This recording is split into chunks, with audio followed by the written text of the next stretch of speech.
សិនអញចង់ធ្វើអីហ្នឹងមានចង់ធ្វើអីបងគ្រាន់តែចង់ថ្នាក់ថ្នមអូនតាយ៉ាងម៉េចប្តីតោកយ៉ារបស់អូនវាមិននៅទេមែនទេនេះអញកុំគិតចង់ធ្វើអីប្រេះផ្ដាស់ណាណែអាឌុងយើងសួរឯងតើឯងនិងប៉ាក់ពួកឯងបានធ្វើអីឲ្យកូនយើងមានរបួសបែបនេះហ៎បងឌួងថ្ងៃណាស់ហើយឈប់សម្រាប់ហូបបាយសិនទៅបងអូនទៅរៀបចំមុនចុះបងបង្ហាញការងារតិចសិនហើយចាំបងទៅតាមក្រោយចាបង រៀបចំឲ្យនៅអូនរៀបរួចហើយបងហើយថ្ងៃនេះបានម្ហូបអីដែរថ្ងៃនេះបានផ្អកចំហុយនឹងបន្លែអន់លក់ខ្ចីបេះក្រោយផ្ទះនឹងណាបងបើអញ្ចឹងថ្ងៃនេះច្បាស់ជាហូបបាយបងកូនឆ្នាំទៀតហើយបងឯងនេះប្រសំនិយាយលេងមែនតោះឆាប់ហូបបាយទៅបងបានអូនសម្លាញ់កំពុងតែហូបបាយសុកសុងស្រាប់តែសិតដែលជាកូនប្រុសលោកមេភូមិដែលគេល្បីគ្រប់គ្នាថាមានចរិតកោងកាញអាងអំណាចឪពុកដែលធ្វើជាសេដ្ឋីដែលធ្វើបាបតែប្រជារាស្ត្រស្លុតត្រង់គ្មានញញើតដៃឡើយសិតបានលួចស្រឡាញ់ច័ន្ទដែលជាប្រពន្ធរបស់ឌួងតាំងតែពីនៅក្រមុំមកម្លេះតែនាងមិនព្រមព្រោះមិនចូលចិត្តចរិតរបស់សិតអីយ៉ាបាយជុំគ្នាល្អណាស់ណោះមើលទៅដូចជាមានក្តីសុខដល់ហើយណោះសិនអញមកទីនេះធ្វើអីទៅយ៉ាងម៉េចហាត់អីមកទីនេះមិនបានណាក្នុងស្រុកភូមិនេះយើងចង់ទៅណាមិនណាចាំបាច់ត្រូវរាយការណ៍ប្រាប់ឯងដែរមែនទេមិនមែនចឹងទេតែកន្លែងផ្សេងមិនក៏ឯងមិនទៅចាំបាច់មកទីនេះធ្វើអីគឺយើងចង់មកទីនេះមើលមុខប្រពន្ធឯងនឹងណាបើប្រពន្ធឯងស្អាតបែបនេះអ្នកណាក៏លងស្រឡាញ់ដែរវើយណែសិនកុំមកនិយាយផ្ដេសផ្ដាស់នៅទីនេះអូហូឆ្នះបែបនេះបានបងចូលចិនតែនាងជាប្រពន្ធរបស់យើងឯងគ្មានសិទ្ធិមកធ្វើរឿងបែបនេះទេបើប្រពន្ធឯងវាយ៉ាងម៉េចយើងខំតាមស្រឡាញ់នាងតាំងពីនាងមិនទាន់ស្គាល់ឯងមកម្លេះតែនាងវាល្ងងទៅមិនស្រឡាញ់យើងដែលជាកូនសេដ្ឋីបែរជាមកស្រឡាញ់អាអ្នកស្រែកដូចជាឯងវិញតែយើងមិនចោះចាញ់ទេវើយជាប្តីប្រពន្ធនឹងគ្នាក៏អាចបែកគ្នាវិញបានដូចគ្នាឯងគិតនេះខុសហើយយើងនឹងបងឌួងគ្មានថ្ងៃបែកគ្នាឡើយហើយឯងកុំស្រមៃអសោះថាយើងនេះលងនឹងទ្រព្យសម្បត្តិរបស់ឯងនោះ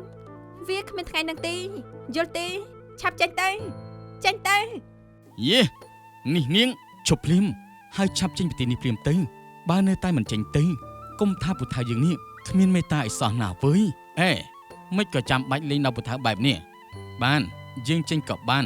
តែចាំទុកណាយើងនឹងត្រឡប់មកម្ដងទៀតរហូតដល់ច័ន្ទគេទុនចិនហើយយល់ទេ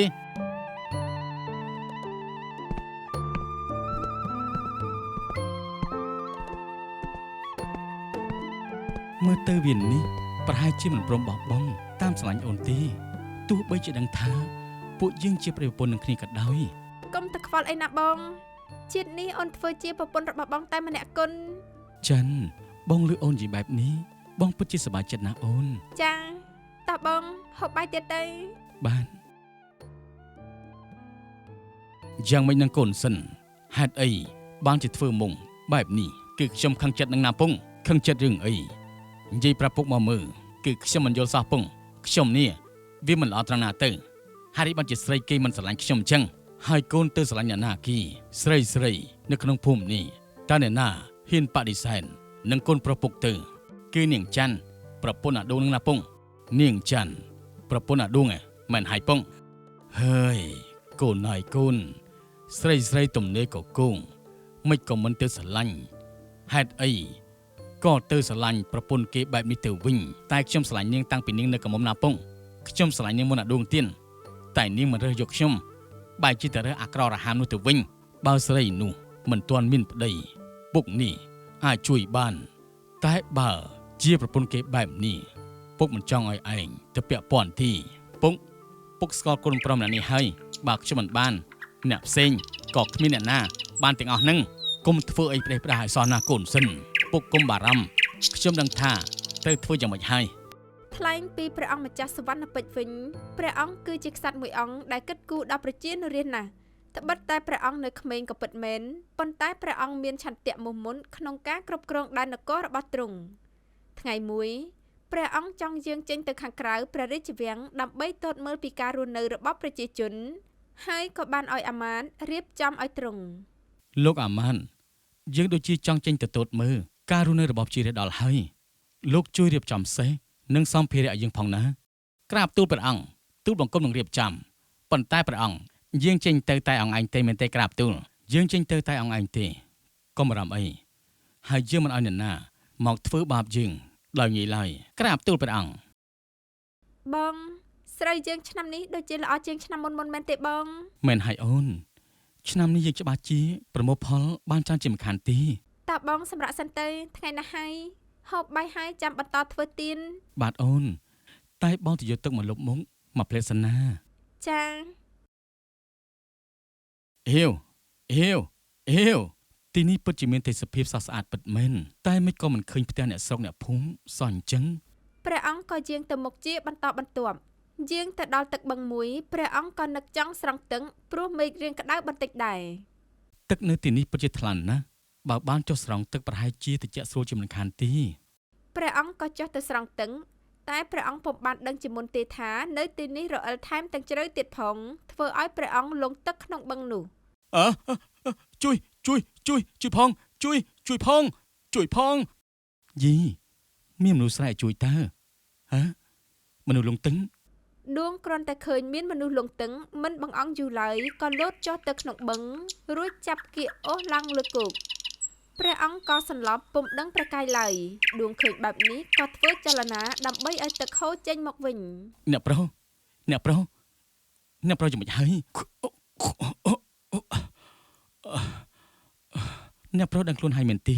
នេះសំណាងហើយដែលអ្នកប្រុសមិនអីគឺឯងមែនទេដែលបានជួយខ្ញុំនោះមែនហើយខ្ញុំមិនទៅអ្នកប្រុសដូចជាមិនមែនជាអ្នកស្រុកនេះទេមែនទេអូមែនហើយខ្ញុំមិនមែនជាអ្នកស្រុកនេះទេអញ្ចឹងតើ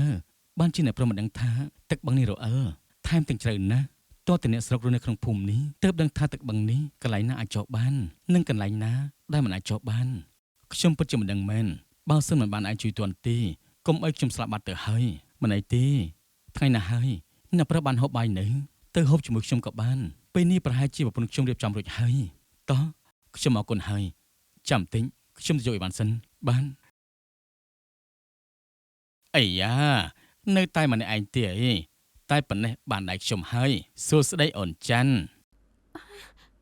សិនអញចង់ធ្វើអីហ្នឹង មានចង់ធ្វើអីបងគ្រាន់តែចង់ថ្នាក់ថ្នមអូនតើយ៉ាងម៉េចប្តីតោកយ៉ារបស់អូនវាមិននៅទេមែនទេ នេះអញកុំគិតចង់ធ្វើអីប្រេះផ្ដាស់ណាប្រយ័ត្នជើងស្រែ ប្តីនាងមិននៅបែបនេះតើអ្នកណាទៅអាចជួយនាងបានបើទីនេះនៅឆ្ងាយពីអ្នកស្រុកបែបនេះហើយបើអូនបានខ្លាចជារបស់បងទៅហើយទោះបីជាប្តីអូនមកតន់ក៏មិនអាចធ្វើឲ្យបងបានដែរយល់អព្រមទៅណាអូនសំឡាញ់ព្រមទៅ ជួយផង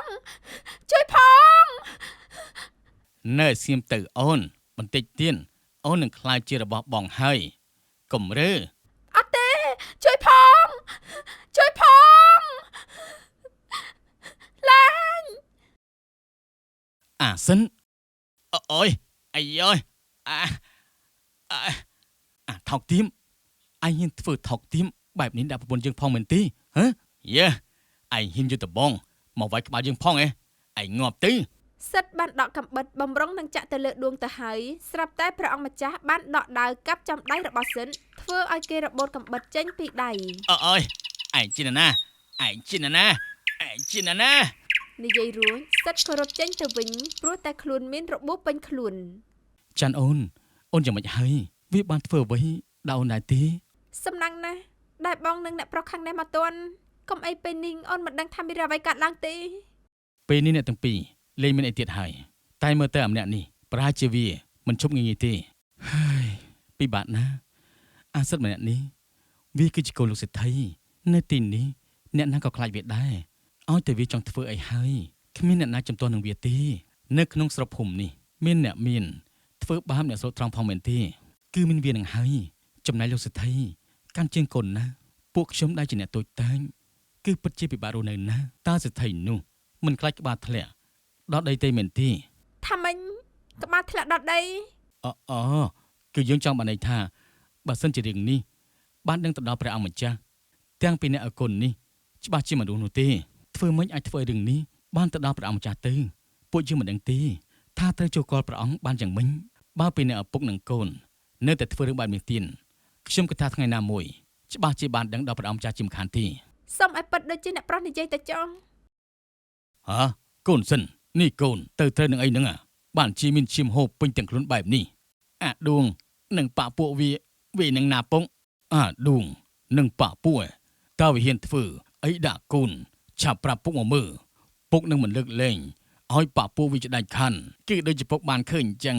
អាដួងវាហ៊ានយកដបងមកវាយក្បាលខ្ញុំចំណែកប៉ពួកវាយកដើមមកកាប់ខ្ញុំឲ្យត្រូវរបួសត្រង់ដៃពុកត្រូវតែសងសឹកខ្ញុំណាពងទីនេះណាដែលមិនស្គាល់សទ្ធីនោះពួកវាហ៊ានធ្វើបែបនេះប្រហែលជាមិនចង់រស់ឲ្យមើលទៅមិនអីទេកូនស្អែកនេះពុកនឹងទៅរកអាដួងនិងប៉ពួកវាដើម្បីជំរះបញ្ជីជាមិនខានបាទពងខ្ញុំក៏ទៅដែរពងព្រោះខ្ញុំចង់សងសឹកជាមួយនឹងពួកវាដោយផ្ទាល់ដៃរបស់ខ្ញុំណាពងខ្ញុំត្រូវតែឲ្យពួកវាស្លាប់នៅក្រោមដៃរបស់ខ្ញុំណាពងចំណែកព្រះអង្គនៅយប់នេះទ្រង់មិនយើងទៅណាទៀតឡើយព្រោះទ្រង់បានដឹងជាមុនថាស្អែកនេះដួងនឹងច័ន្ទច្បាស់ជាមានរឿងធំជាក់ជាមិនខានឡើយព្រោះតែសិទ្ធដែលជាកូនរបស់លោកសេដ្ឋីនឹងនាំគ្នាមកសងសឹកដួងជាក់ជាពុំខានហេតុដូច្នេះទើបព្រះអង្គបានសរសេរសម្បត្តិមួយច្បាប់ឲ្យទៅសេះរបស់ទ្រង់យកចូលទៅកាន់ព្រះរាជវាំងដើម្បីឲ្យលោកអាមាត្យដឹកនាំក្រុមសេនាមកកាន់ផ្ទះរបស់ដួងសេះសម្លាញ់ឯងត្រូវយកសម្បត្តិនេះទៅឲ្យលោកអាមាត្យនៅក្នុងវាំងមកទីនេះជាបន្ទាន់យល់ទេព្រះអង្គក៏យកសម្បត្តិនោះចងជាប់នឹងខ្សែសេះនោះចេះណាក៏បាល់យ៉ាងលឿនតម្រង់ទៅកាន់ព្រះបរមរាជវាំងដើម្បីយកសម្បត្តិនោះទៅឲ្យលោកអាមាត្យតាមអ្វីដែលព្រះអង្គបញ្ជាលុះព្រឹកឡើងដោយអ្វីដែលព្រះអង្គបានគិតមិនខុសលោកសេដ្ឋីនិងសិទ្ធរួមទាំងអ្នកបម្រើប្រហែលជា 4-10 នាក់ក៏បានលើកគ្នាមកកាន់ផ្ទះដួងឆាប់ចេញភ្លាមមកអាដួងបងអ្នកណាគេហៅអីនឹងបងក៏ចង់ដឹងដែរប្រហែលជាម្នាក់ការពីម្សិលមិញហើយបានចឹងអ្នកប្រុសនឹងចាន់នៅទីនេះហើយកុំចេញទៅអីខ្លាចមានគ្រោះថ្នាក់អ្នកកំឡោះនេះពិតជាមានចិត្តល្អណាស់សូម្បីតែយើងមិនដែលស្គាល់គ្នាផងតែក៏នៅតែខ្លាចយើងមានគ្រោះថ្នាក់ទៀតពិតជាមនុស្សល្អកំឡោះរកបានមែនប្រយ័ត្នប្រយែងផងណាតែខ្ញុំប្រាប់មុនអ្នកហើយបើមានរឿងអីខ្ញុំនឹងចេញទៅជួយឯងភ្លាមបានបងដួងប្រយ័ត្នប្រយែងផងណាបងមិនអីទេកុំបារម្ភលោកសេដ្ឋីមករកខ្ញុំមានការអីមែនទេយ៉ាអាដួងឯងហ៊ានធ្វើដល់ថ្នាក់នេះហើយនៅហ៊ានសួរទៀតមែនទេកុំទាន់ក្តៅចិត្តកូនណែអាដួងយើងសួរឯងតើឯងនិងប៉ពួកឯងបានធ្វើអីឲ្យកូនយើងមានរបួសបែបនេះហ៎មែនតែខ្ញុំគ្មានប៉ពួកអីទេគឺមានតែខ្ញុំម្នាក់ឯងតែប៉ុណ្ណោះកុំជឿវាពងវាមានគ្នាម្នាក់ទៀតខ្ញុំពិតជាគ្មានប៉ពួកមែនមានក៏ដោយមិនមានក៏ដោយយើងចង់ដឹងថាហេតុអីបានជាឯងធ្វើបាបកូនយើងដល់ថ្នាក់នេះតើឯងមិនខ្លាចយើង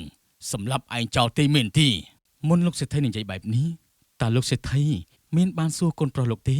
ថាគេបានធ្វើអ្វីខ្លះទោះជាកូនយើងបានធ្វើអ្វីក៏ដោយក៏យើងមិនចង់ដឹងដែរយើងដឹងតែម្យ៉ាងតែប៉ុណ្ណោះដឹងថាឯងបានធ្វើបាបកូនប្រុសយើងពួកឯងឆាប់ចាប់វានឹងវាព្រាមទៅ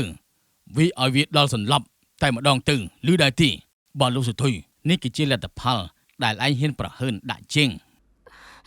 អ្នកប្រុសតើធ្វើចាំម៉េចទៅមិនអីទេខ្ញុំមិនឲ្យគេធ្វើបាបដួងសូម្បីតែចុងកញ្ចក់នេះទុកចិត្តចុះព្រះអង្គក៏បង្ហាញព្រះកាយដើម្បីចូលទៅឃាត់ការធ្វើទារុណកម្មសិទ្ធដែលជាកូនរបស់លោកសេដ្ឋីគ្រាន់តែឃើញព្រះអង្គយើងចេញមកភ្លាមក៏ស្រែកប្រាប់លោកសេដ្ឋីថាជប់សិនឆាប់លេងគេភ្លាមទៅអូអយទីបំផុតព្រមបង្ហាញខ្លួនហើយមែនទេពងគឺអាម្នាក់នេះហើយដែលយកដើមមកកាប់ដាច់ខ្ញុំណាពងអំពើដ៏ថោកទាបរបស់ឯងយើងមិនកាត់ក្បាលឯងឲ្យធ្លាក់ដល់ដីគឺចាត់ទុកថាសំណាងណាទៅហើយឯងជានរណាហេតុអីសម្ដីថ្លុំប្រលេះឯងមានដឹងទីថាយើងជានរណាដឹងរឿងដែលឯងមិនដែលដឹងនោះលោកគឺជាសេដ្ឋីនៅទីនេះនៅទីនេះអ្នកណាក៏ស្គាល់អ្នកណាក៏ដឹងដែរមិនអញ្ចឹងចុះបើឯងស្គាល់យើងហេតុអីបានជាឯងថ្លើមធំនិយាយបែបនេះពួកឯងឆាប់ចាប់អាម្នាក់នេះធ្វើទរណកម្មព្រាមទៅថ្លើមធំហ៎លោកអាម៉ាន់ព្រះអង្គទូលបង្គំមកយឺនបន្តិចហើយសូមព្រះរាជទានទោសផងក្រាបទូលមិនអីទេ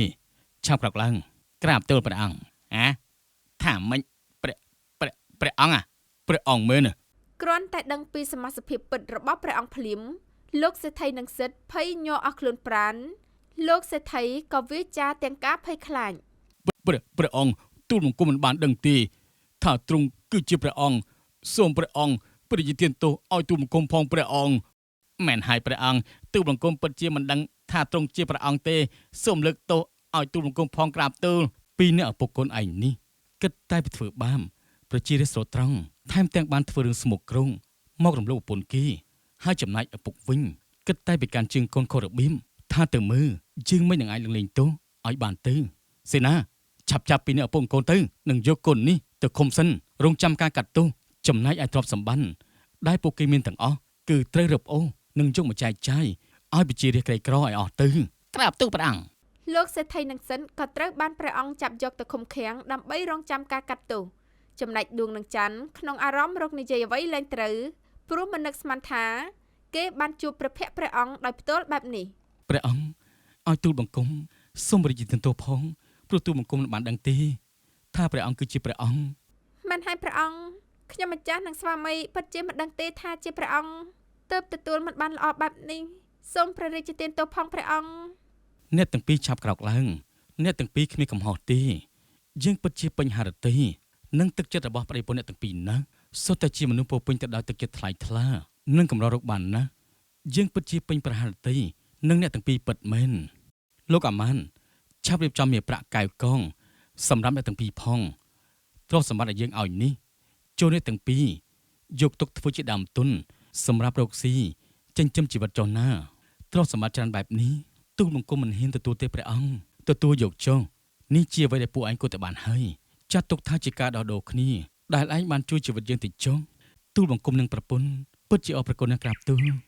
ចាប់តាំងពីពេលនោះមកដួងនិងច័ន្ទបានយកទ្រព្យសម្បត្តិទាំងអស់នោះទៅប្រកបរបររកស៊ីរហូតក្លាយជាសេដ្ឋីក្នុងស្រុកភូមិនោះតរៀងទៅអ្នកអានីន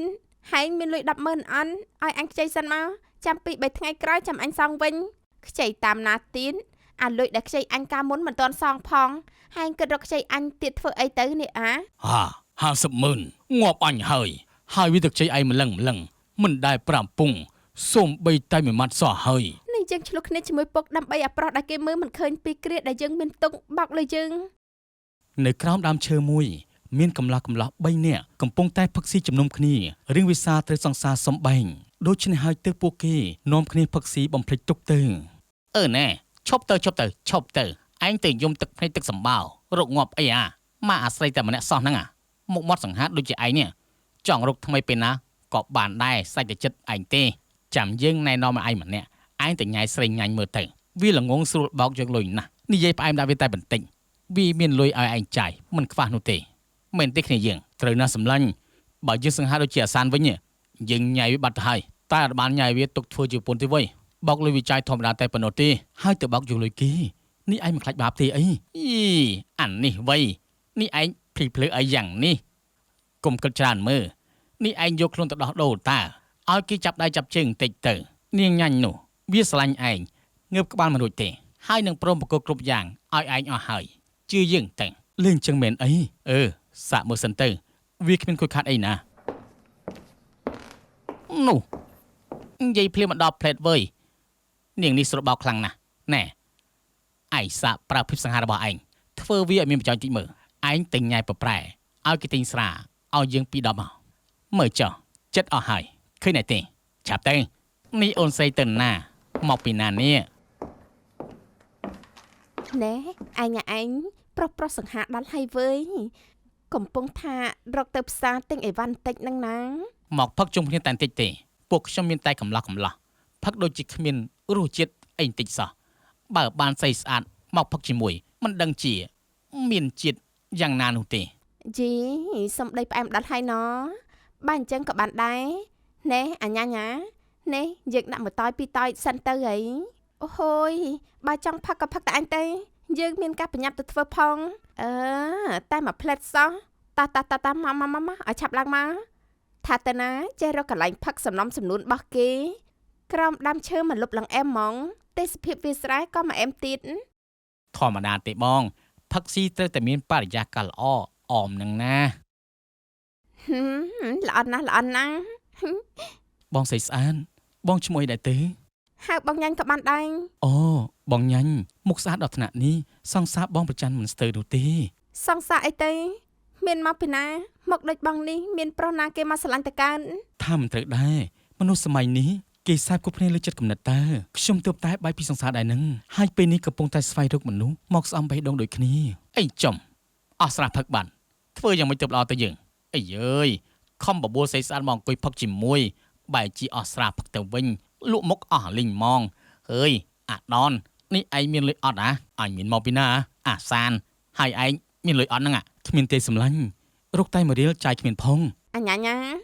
ឯងទិញប៉ៅប្អូនផឹកបន្តិចទៅណាមានតែចង្រៃស្អីវ៉ៃស្រាត្រឹម10 ពី10មិនជ្រុះរោមជើងឯងផង បងបើថាបងគ្មានក៏មិនអីដែរណាខ្ញុំយល់ មានអីបានតើលុយបងមានឲ្យវាអញ្ចឹងឡើងមកអូនកំឡោះចាំពួកបងមកផ្លែតសិនណា ឆាប់ទៅឆាប់មកវិញផងណាបងស្រីស្អាត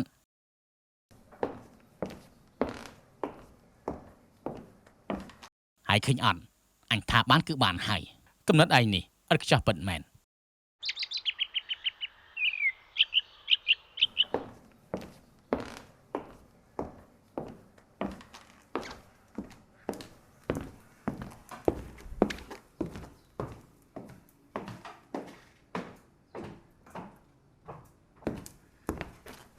ជីអានិនអាយើងកំពុងតែគ្មានលុយផងចេះឯងទៅទទួលពាក្យក្មេងប្រុសអស់នៅតកាត់ដៃថាប៉ៅស្រាគេផឹកហើយនាងនេះចង្រៃមែនណាស់ហើយចុះណា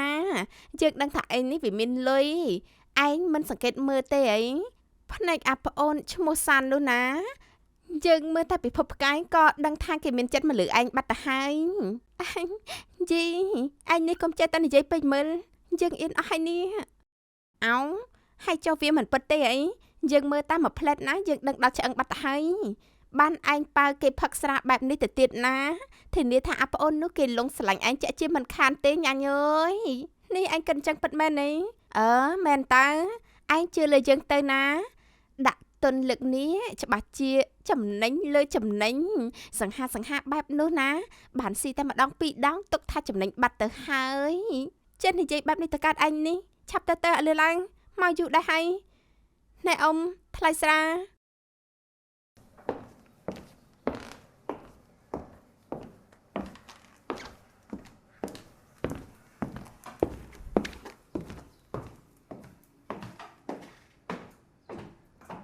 ស្រាមកដល់ហើយណាអូនវ៉ាវបានរបស់ល្អមកទៀតហើយពិតមែនតើបើមិនបានបងញ៉ាញ់ប៉ាផឹកនោះទេបាយពុកខ្ញុំមិនបានផឹកសាល្អដូចគេនោះឡើយបងនេះចិត្តល្អពិតមែននឹងហើយអូននាំគ្នាផឹកទៅចុះ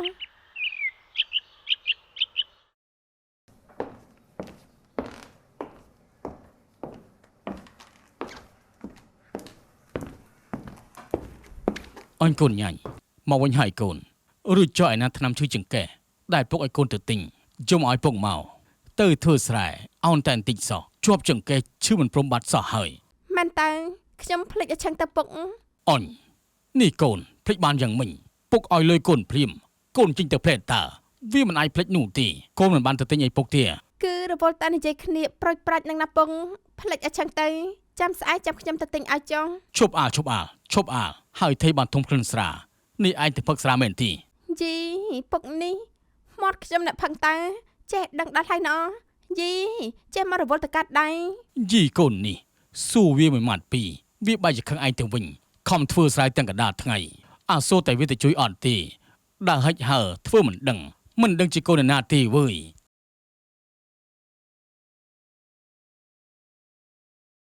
ណែអានិន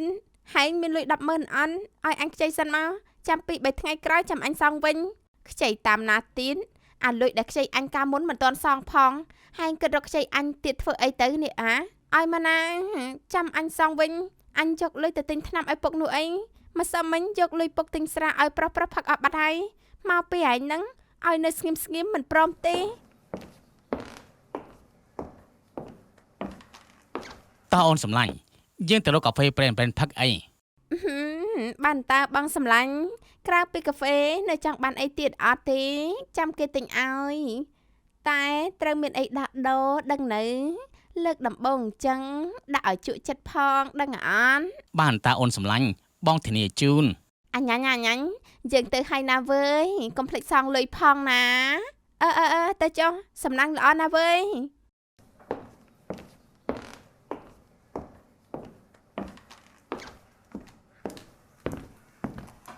អូនបងនេះមកហើយមែនទេចាំយូរអន់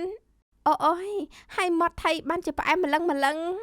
នេះបងធ្លាប់ភ្លក់ហើយហ៎បានដឹងថាផ្អែម យីនិយាយអីហ្នឹងអៀនអស់ហើយនេះកុំមកកុហកបោកបងឲ្យស្រឡាញ់ណាមិនដែលមានអ្នកណានិយាយបែបនេះដាក់បងយូរហើយ តាពិតមែនទេខ្ញុំធ្លាប់ទៅលើគេគ្រប់គ្នានិយាយថាស្រីស្អាតស្អាតភាកច្រើនសុទ្ធតែជាស្រីសាវ៉ាមែនទេបង មិនមែនគ្រប់គ្នាសិតតែបែបហ្នឹងឯណា អូមែនហើយបងខ្ញុំបែបឆ្លើយសារបងលេងបានហើយព្រោះថាទូរស័ព្ទខ្ញុំខូចបាត់ទៅហើយ មែនទេ មែនតាបងអត់មានលុយទិញថ្មីនឹងគេទៀត ចាំបងទិញថ្មីឲ្យចុះ ហើយចុះបងឯងមានលុយទិញដែរអី កុំគិតច្រើនពេកឯណា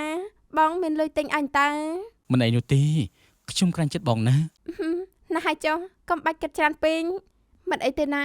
បងពេញចិត្តទិញឲ្យអូនខ្លួនឯងតើ ហើយនេះបងជាបងគួរឲ្យស្រឡាញ់យ៉ាងនេះតែខ្ញុំសងគុណបងវិញដោយរបៀបណាទៅ អូយមិនបាច់សងអីទេបងពេញចិត្តថាពេញចិត្តគឺពេញចិត្តឲ្យហើយ មិនអីទេបងខ្ញុំក៏ពេញចិត្តដូចគ្នាបើសិនបងទិញទូរស័ព្ទឲ្យខ្ញុំមែនកុំថាតែខ្លួនសូម្បីតែបេះដូងក៏ខ្ញុំឲ្យបងបានដែរ អញ្ចឹងចាំបងទិញរួចបងយកទៅឲ្យចុះ បានបងនេះស្អាតហើយថែមទាំងចិត្តល្អទៀតមិនដឹងថាអ្នកណាមានវាសនាបានធ្វើជាសង្សារបងទេ បងក៏មិនដឹងថាមានអ្នកណាគេយកភ្នែកមើលឃើញបងដូចតែគ្នានឹងរឿងទូរស័ព្ទកុំគិតច្រើនពេកអី បាទបងបានបើអញ្ចឹងខ្ញុំទៅសិនហើយ តែចុះអូនតែចុះ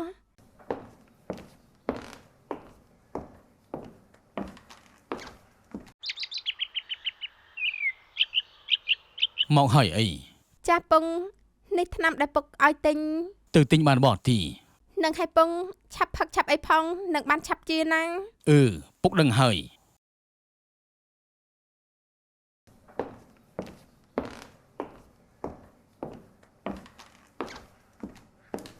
បងញ៉អាញ៉ាញ់វាទិញថ្នាំឈឺជាងគេបងហើយមែនទីមែនហើយវាទៅឲ្យមិញដែរលោហើយអញ្ចឹងចែកខ្ញុំផងណាបងប្រោកូនទៅទិញចំមួយជាតិហើយបាត់ក្បាលទៅណាក៏មិនដឹងអាខ្ញុំនេះស្ទង់ចង់ដាច់ជាងគេអស់ហើយកូនបងនេះណាល្អនោះល្អប្រើអីបាននឹងមិនដូចកូនខ្ញុំសោះឡើយបានវាមួយនេះហើយគ្រាន់តែប្រើទិញតាមសង្កើដាំបាយដាំទឹកឲ្យធ្វើមិនទីបើចាស់អស់ហើយមិនមែនដូចក្មេងពីមុនទៀតណាបងនិយាយមកក៏ត្រូវទៀត បានអញ្ចឹងខ្ញុំសុំទៅដាំបាយសិនហើយ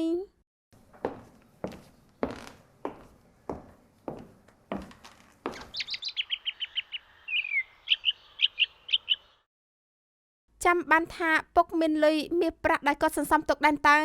នៅឯណាអញ្ចេះហេរកឃើញហើយទៅល្អជាង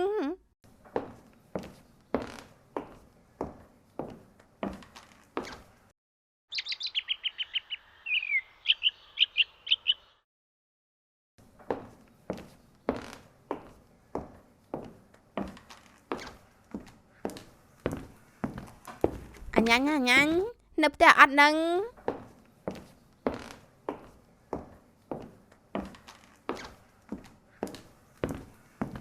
អានីនមានអីមែនទេកូន អោះហ៎ជម្រាបសួរពង ថ្វាយព្រះគុណ ពុកមកពីស្រែហើយមែនទេ នឹងហើយកូននេះកូនមករកអាញ៉ាញ់មានការអីដែរពេលនេះវាមិននៅផ្ទះនោះទី ហើយចុះវិបត្តិណាពងខ្ញុំមកទាលុយពីវានឹងណាវាថាមកសងខ្ញុំតែបាត់សមុទ្រឲ្យឈឹងតែម្ដង អញរួចចុះវិទុកជ័យកូនតាំងពីកាលមក ច្រើនថ្ងៃដែរហើយពងរួមជាង50,000ហើយពេលនេះ 50,000ងាប់អញហើយវិទុកជ័យឯងម្លឹងមិនដែលប្រាប់ពងសូមបីតែមួយម៉ាត់សោះហើយ ខ្ញុំឮថាវាទៅទិញទូរស័ព្ទថ្មីឲ្យប្រស្នាយវានឹងណាវាទៅបានលុយមកពីណាទៅគ្មានលុយចុះមកសងខ្ញុំតែបែរជាមានលុយទៅប្រគេនប្រុសវាបានន័យថាចាំមិនទៅពុកណ ពុកមិនដឹងរឿងអីសូមបីតែបន្ទិញវាធ្វើអីមិនដែលប្រាប់ពុកសោះឡើយ មិនដឹងទេពុកត្រូវតែទទួលខុសត្រូវណាព្រោះថាពុកជាពុករបស់វាបើខ្ញុំមិនបានលុយមកទេខ្ញុំមិនប្របដូចគ្នានឹង ស្ងប់អារម្មណ៍សិនណាកូនមានរឿងអីនិយាយគ្នាតាមសម្រួលក៏បាន ស្ងប់មិនចេញទេពងគ្មានលុយមកសងបំណុលតែមានលុយទៅប្រគេនប្រុសវាបានន័យថាចាំមិនទៅមកម៉ៅមែនតើនេះ បើអញ្ចឹងគិតចេះចុះពុកនៅមានលុយនិងមាសដែលពុកសំខ្លះដែរឥឡូវចាំពុកយកមកសងចំនួនសិនបានដែរអន ចាបានអញ្ចឹងក៏គ្រាន់ខ្លះដែរណាពង ចាំពុកត្រង់នេះមួយផ្លេតសិនទៅអញនេះវាបាត់ទៅណាអស់ហើយ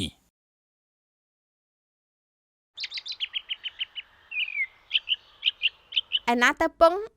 លេវិញណែណាទៅ ពុកមិនដឹងថាវីបាត់ដំណើរអស់ហើយទីពុករកមិនឃើញសោះ អោពុកកំចេះមកខ្លាញ់បន្លំខ្ញុំអីសោះណានិយាយបែបនេះគិតចង់ជួយកូនស្រីពុកមែនឬអត់នឹង ទេពុកអត់បានកុហកទីពុករកមិនឃើញពិតមែនមិនដឹងថាអ្នកណាគីជាអ្នកជួយរបស់ពុកទៅសោះហើយ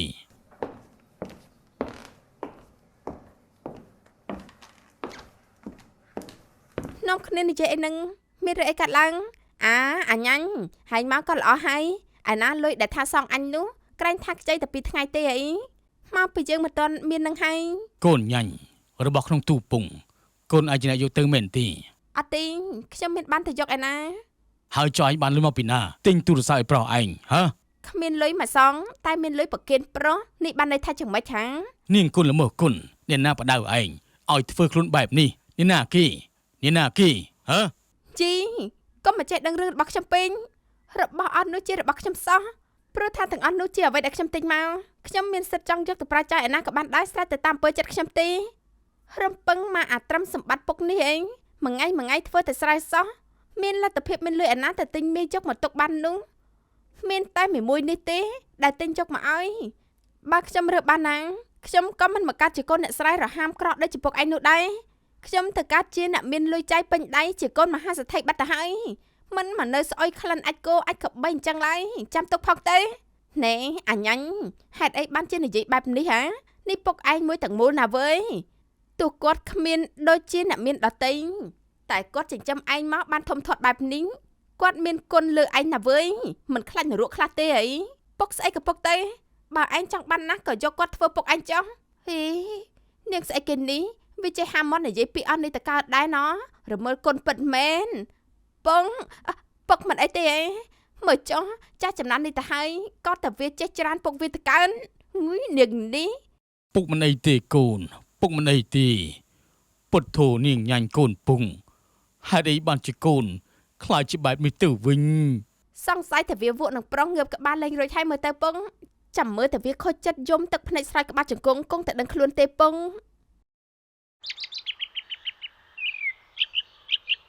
អាឡូវិសាលណែណា ខ្ញុំនៅផ្ទះតាប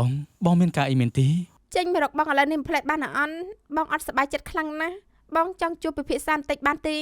អូឲ្យទៅពេលនេះមែនទេខ្ញុំមិនទាន់ទំនេរទេបងព្រោះថាពេលនេះម៉ែគាត់ប្រើធ្វើការទិញចាំថ្ងៃក្រោយបានអន់ អូមិនអីទេចាំថ្ងៃក្រោយក៏បានដែរហើយរឿងទូរស័ព្ទបងទិញឲ្យរួចហើយណាចាំជួបគ្នាបងយកឲ្យចុះ បាទបងអរគុណច្រើនណាស់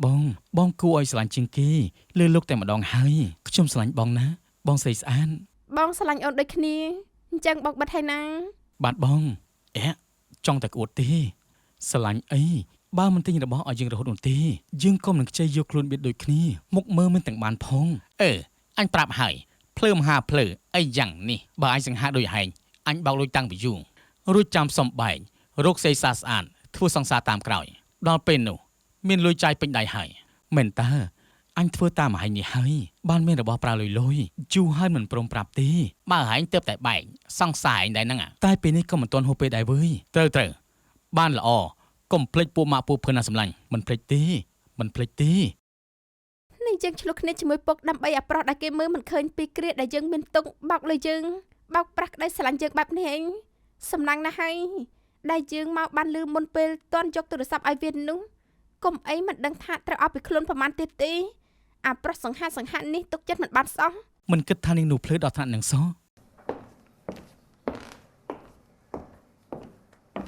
សប្បាយណាស់ដែលបោកប្រាស់គេបែបនេះ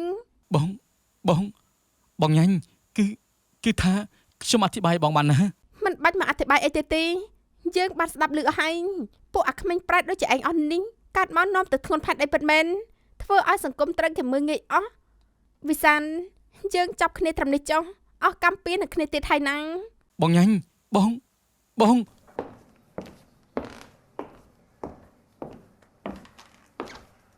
ចប់ប្រយផ្លត់ឲ្យតល់តែបានហើយមិនព្រមមួយជួយមកស្ដាំឲ្យល្អទេអ្នកណាដឹងថាគាត់មិនលួចស្ដាប់ទេចាប់ហើយ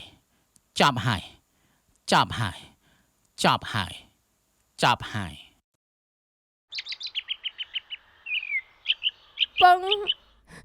កូនដឹងខុសហើយកូនមិនគួរណាធ្វើបែបនេះដាក់ពុកឡើយ ម្នៃទេកូនបានកូនគិតអញ្ចឹងពុកសប្បាយចិត្តណាស់ហើយ ពុកអត់ទោសឲ្យកូនផងតើបានទេពង បើកូននឹងកំហុសហេតុអីពុកអត់ទោសឲ្យមិនបានខុសត្រូវអីកូននៅតែជាកូនពុកដដែលឈប់យំកើតទុកទៀតទៅណាកូនយើងចាប់ផ្ដើមសារជាថ្មីបានតើអតីតមិនល្អកូនបោះវាចោលចុះកុំយំមកគិតទៀតអីមិនថាកូនជួបរឿងអ្វីក៏ដោយក៏នៅមានពងចាំអភ័យទោសឲ្យកូនជានិញកូនចាំទុកណា ចាស់ពង រាល់កំហុសឆ្គងគឺជាមេរៀនជីវិតបើដឹងថាខ្លួនធ្វើខុសហើយចូលចាប់ផ្ដើមសារជាថ្មីចូលធ្វើឲ្យថ្ងៃថ្មីប្រសើរឡើងជាងមុន